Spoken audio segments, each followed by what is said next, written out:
There's not a whole lot of spots that last as long. Easy 7 has endured after countless thousands and thousands of people have skated it.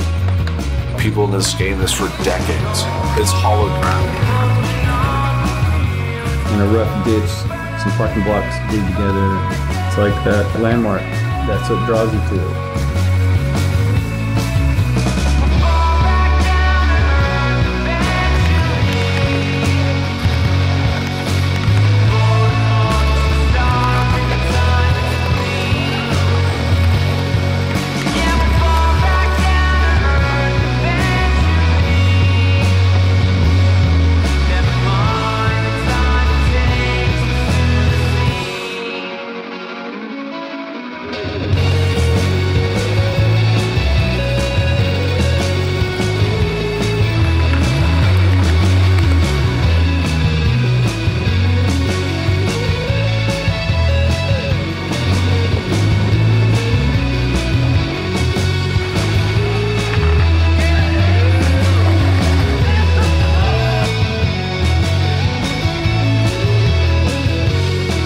Every Houston skateboarder goes there. Everyone wants to catch the wave.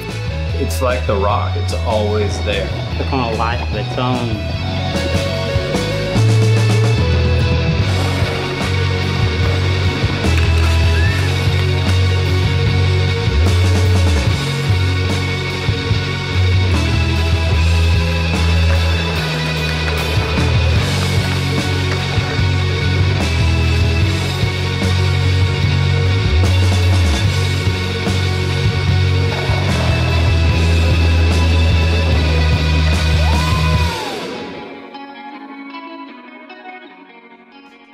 The terrain of Houston, also known as the Bio City, really lended itself to ditch skating. We didn't know anything else. You know, I had never skated outside of Houston. I didn't really think that much about it. We just loved skating ditches, and we would just go looking for places to skate, you know, and we would find ditches that I don't know if anybody else even ever skated them. We had our crew. I was from Sharpstown, skating at the Pipeline in that ditch. You know, I guess friends of friends said, hey, you know, check out these other ditches on the other side of town. Easy 7 was this awesome ditch, super mellow, really smooth. Then you could just get this flow and had this nice drop in. 71 to 73 sometime is when that got built. Whenever they did that wide bio expansion, and it's probably been skated from right then, you know.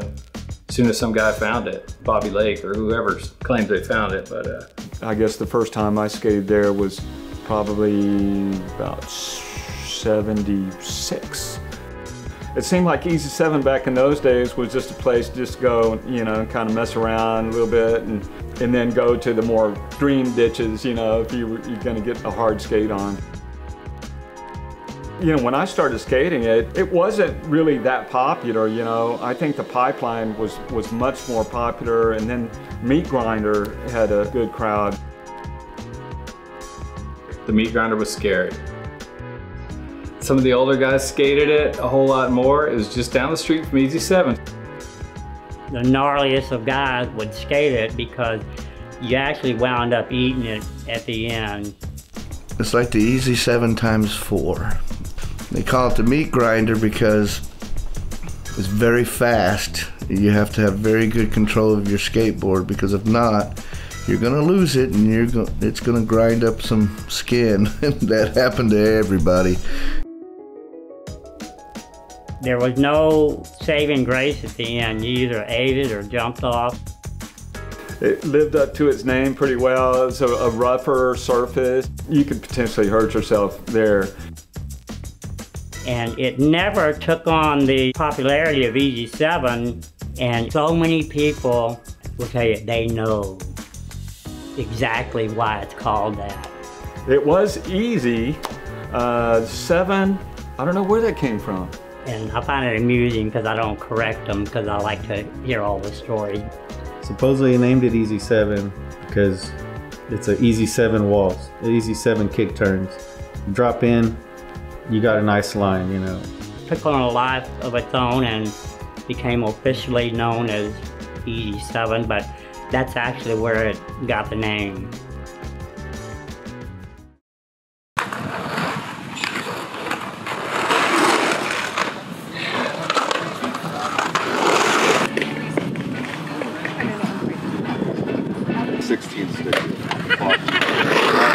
Gonna be lucha libre up in here. Mic check 1, 2, 3, 4. It's a lot of bass. Mic check 1.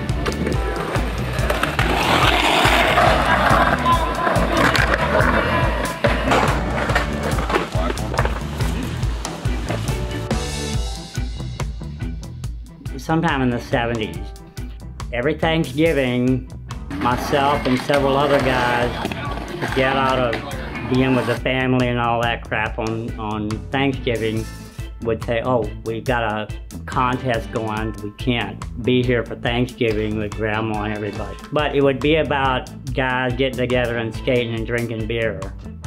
For quite a while, it was just a neighborhood localized contest. Since then, of course, it's took on a life of its own. It has definitely become an institution. People, not only they expect it, they look forward to it and they plan around it, which is really weird because most of them don't even skate. They just want to go down there and hang out and drink beer and really just watch the kids skate. I think everybody gets a kick out of watching the old guys too because they're not very good. It's funny to watch them fall. You can ask my wife. She says you can look at our insurance papers and tell when Turkey Jam happened. I've ended up in the hospital a couple times after, like in the late 90s. There was one at night. I woke up at Northwest Memorial triage, I think. It gets pretty hectic. A city councilman and several Parks Department people came to an Easy 7 contest. They were totally blown away at hundreds of people lining the bayou to watch people skate in a ditch. I don't think it's ever been official, but now we pretty much can do whatever we want. I've been running the Turkey Jam personally since '99, I think, until like last year or the year before. And no one's ever come down there and said, like, shut this down. We've never gotten a permit. We've never done any of that. It's just sort of understood and nobody's ever caused any trouble. Turkey Jam is the best time, and that also adds to the greatness of the ditch. It is Houston skateboarding. Every Houston skateboarder goes there. People from out of town, homies from Austin come down, homies from Dallas. Everyone wants to catch the wave. That's a favorite thing I want to be a part of. The Turkey Jam is something that some people look forward to that entire year. And like once that Turkey Jam is over, they're already looking forward to and planning for the next Turkey Jam. But like that's their like event, and it gets wild. Some days it's just your day and you land in every trick, and whoever it is that day, you know, we celebrate it. Whoever they are, wherever they're from.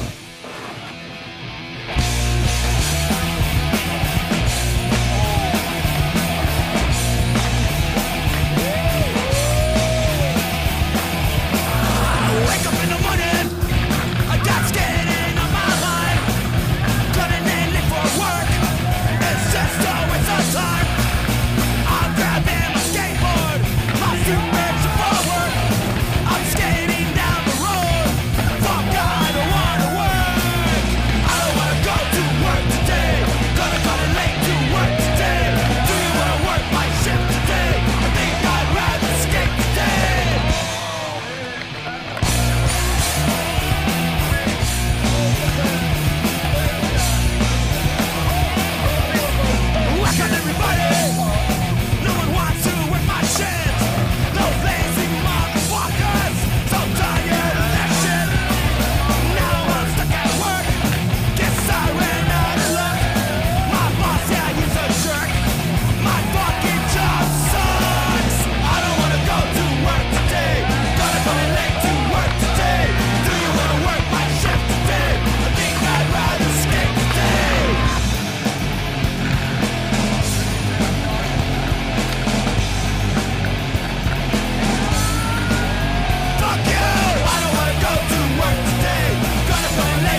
first built the metal park, we did not like it.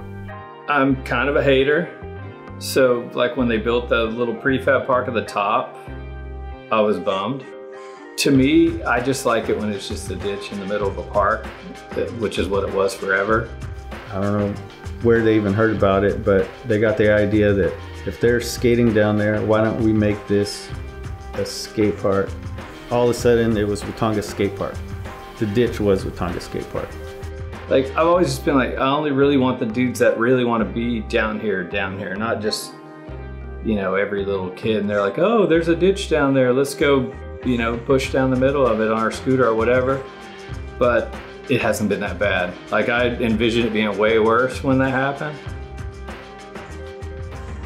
When they put in the prefab park, I'd say my age at the time kind of put me on the fence. I had elders that I looked up to that were like, fuck that, it's gonna ruin everything. But then also at the time, Houston didn't have a lot of skate parks.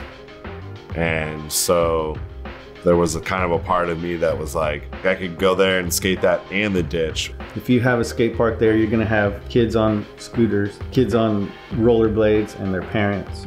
Hey, watch out, dude. Dang this thing. Whoa! And all of a sudden they're gonna be, oh, what is this guys at the ditch doing over here? Drinking beer, barbecuing. All we thought was, you know, that's kind of ruining your safe haven. Not trying to be like locals only scene, but drawing attention to the spot definitely wasn't welcome. You know, they always find a way to ruin your fun. It's not good enough where it brings people to the ditch. The whole park's not blown out. It's definitely a neighborhood thing. The dimensions of the Big Mini is probably one of the best ramps out there. But the spine ramp is just like, here's a mini ramp, but there's a spine. Have fun.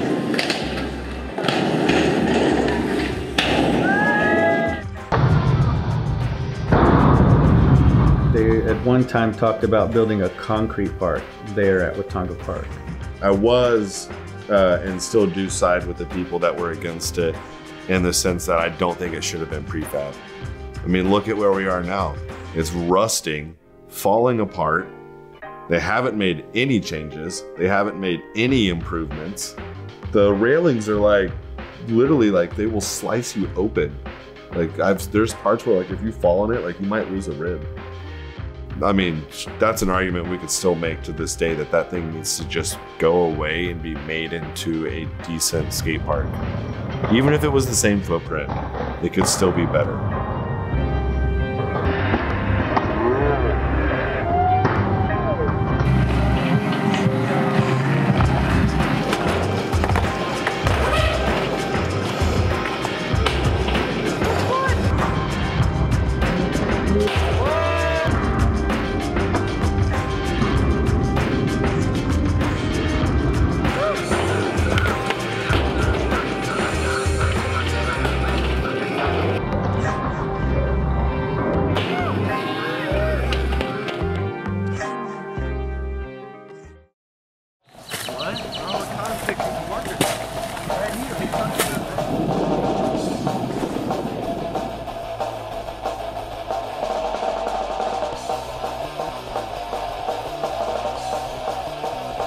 Building there, it's kind of a fine line because there's a lot of old school ditch skaters that don't want too much crap.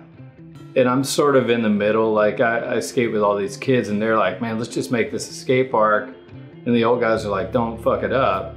And I'm sort of in the middle. So I sort of try to tell the kids like, hey, let's keep everything up top. Let's don't put anything in the ditch or whatever. Don't fuck with the sanctity of the ditch. The people have been skating there for so long, I understood that you had to talk to people. There's definitely levels you have to go through to build. I can't just start building there because then you're like the guy drawing dicks with the graffiti, like fucking up everyone's time. It's fun building there because it's also a spot that people are kind of guaranteed to show up because of the skate park, and you're guaranteed to get people to wander down. And if you just wander down, look, and then walk off, you're an asshole. You better walk down and just at least say what's up and say, do y'all need anything? Is there anything I can do? Someone's gonna be like, I'm tired of mixing, and just hand them a shovel. You have the bayou water right there. Just grab a shovel. You could talk about building something, you just gotta start mixing bags. And people don't like mixing bags. You gotta mix bags. Mix the concrete right on the ditch. Just dump it on the ground and pour water in it and start mixing it. That was pretty recent when they started building concrete there. The first one was the pocket. Neiman's group built that pocket and cemented down the first DIY add-on that was permanent for sure. It was always talked about, and it's just like, man, what if there's something there? You know, it's an open area, it's flat. Man, what if there's a pocket to sling you down the ditch? The first attempt at building that pocket it was rough. There was a grind line park being built in Bryan also at the same time. They formed it up really nicely, looked amazing. And then next weekend they came back and we're doing the pour. We're working, everything's great. Everybody's in a great mood. Concrete's just coming, truck after truck. Chain gang, bringing it down that hill. We're mixing in the flat. We've got easy up tents, music's going, like people are talking about food. And then those fucking clouds just start rolling in. It's coming. We don't care. Just keep working. You had the manpower, you had the beer power, you had the party wave. Like, it was going down and thunderstorm hit. And it's like, damn, we're gonna try to power through this, but. Yeah, if you look closely, there's a ramp there. You know, I don't look at the weather in Houston. It'll do what it's gonna do. Tidal monsoon type thunderstorm hit. We're down there like, what do we do? All of our concrete money is being washed down the ditch. Like, what is happening?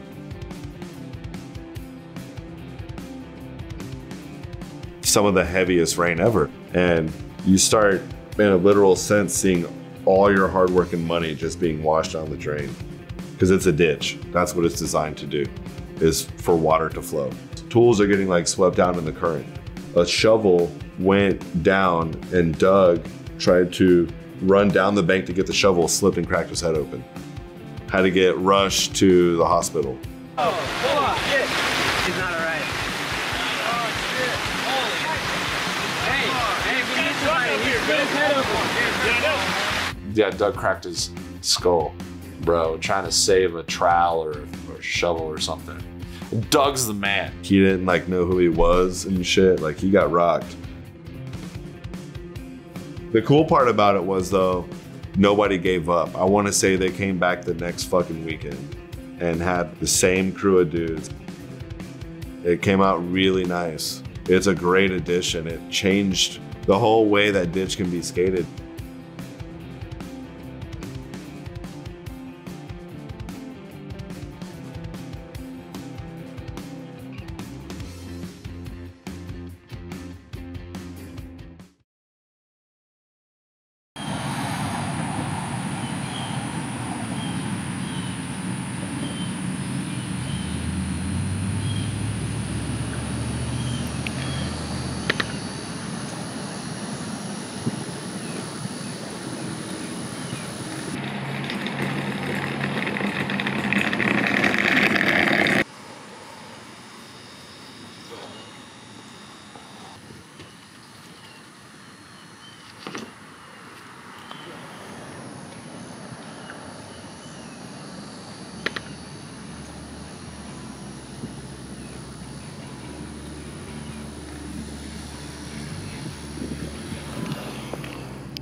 Easy 7 is one of the more challenging places you could skate, you know, in a world of skate parks where everything's perfectly made. In a rough ditch, some parking blocks glued together. The bowls, the pockets, that's one thing, but the ditch, yeah, that's the challenge. First time I skated it was a fucking reality check. The flat bottom's pitted and will tear you open. The banks are slick and steep. The channel is very quick. It looks scary, it's super intimidating. It's like a perfect geometry to whiplash. Like, I've fallen to the other wall so many times and it's like, get up. Oh, fuck, bro, no. She's a failed temptress, and I swear, you get cocky, she'll fucking bite. There's a skate video, I believe like Static 2 or something. There was a Houston Head section, and he surfs the shit out of that channel, and he made it look so easy. So I was just like in my head thinking like, oh, I can't wait to like skate this channel. Like, I'm just gonna surf it. I'm just gonna carve all around this thing. And no, turned out, no, I wasn't gonna do any of that. It's your first time to skate it. It's gonna put you in your place.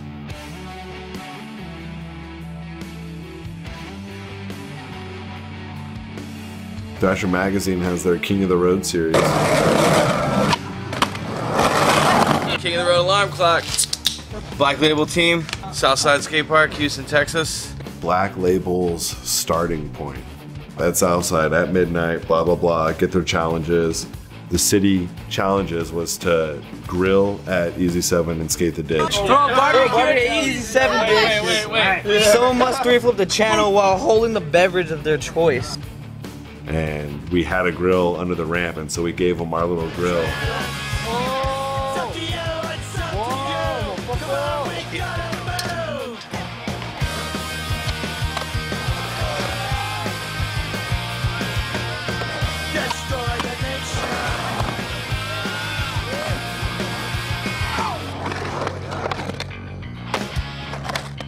You know, I mean, that speaks for the spot.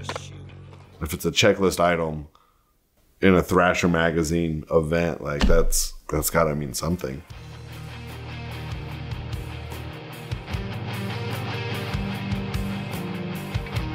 I guess there's not a whole lot of spots that last as long.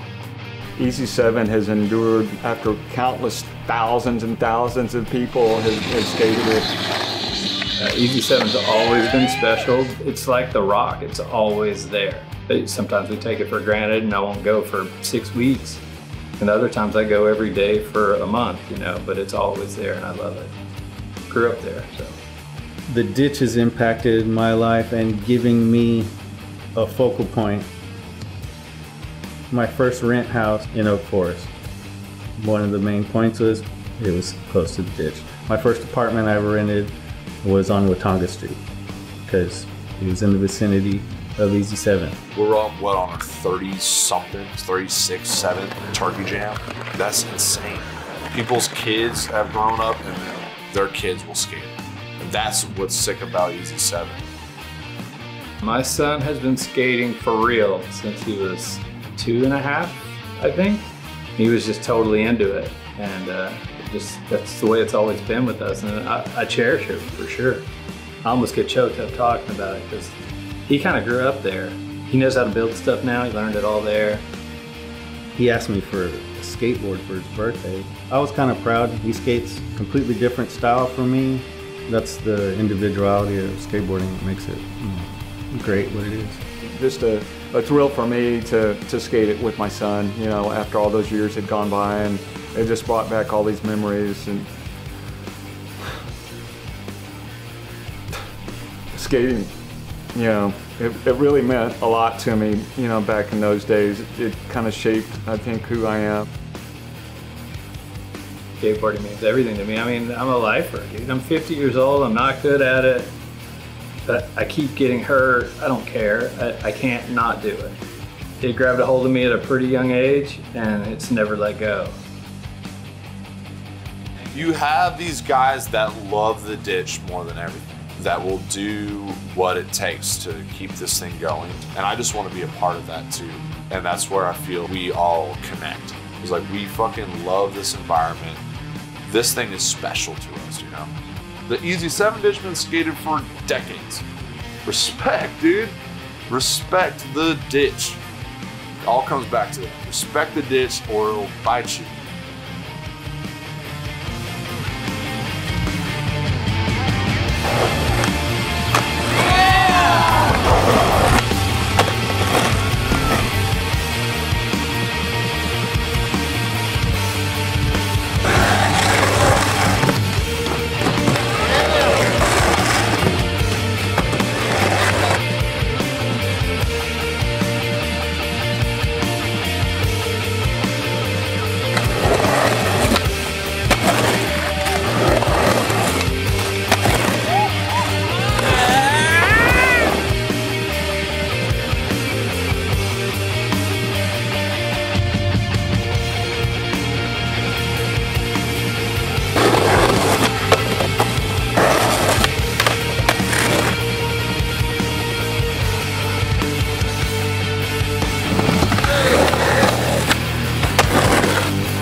Dude, this is the worst thing in the world.